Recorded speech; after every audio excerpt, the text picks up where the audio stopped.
California. And so while the economy is number one, I think an issue that could really go hand in hand there is President Trump's tariff plan. He unveiled tariffs. He's threatened, paused, restarted a trade war and trade wars, really, with dozens of nations since he began his second term. And just this week, the reciprocal tariffs on dozens of nations officially went into effect. So, how do voters in California feel about these tariffs? And as you might expect in a fairly democratic state like California, it's about 3 to 1 of folks who say that tariffs are a tax on the consumer versus a tax on foreign countries. So uh, folks clearly are not seeing tariffs. It's something that is necessarily punishing other countries solely, but they see it as something that they're going to feel more at home. And as you might expect, there is very much a partisan split there. Democrats believing that it's a tax on the consumer, while Republicans see it as more of a tax on foreign countries.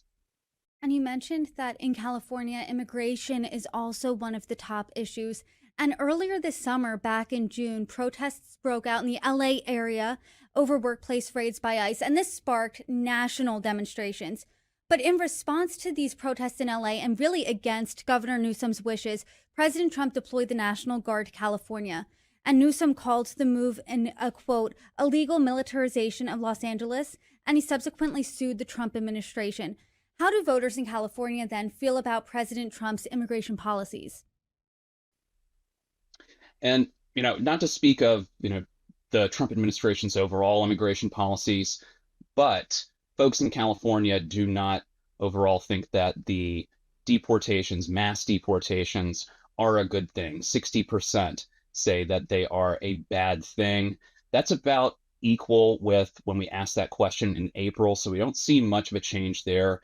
40% say that it's a good thing. As you might expect, again, Democrats overwhelmingly say that it's a bad thing. There is a 60-40 split among independents, so just about lining up with that overall average. But even a fifth of Republicans say that it's a bad thing. So this is certainly not a slam dunk policy in California, but we've seen nationally that this is one of the issues where folks aren't necessarily super comfortable with how the Trump administration has handled deportations. It's one of his lower polling issues and policies. We've seen that nationally, and we've seen that individually in some of these states.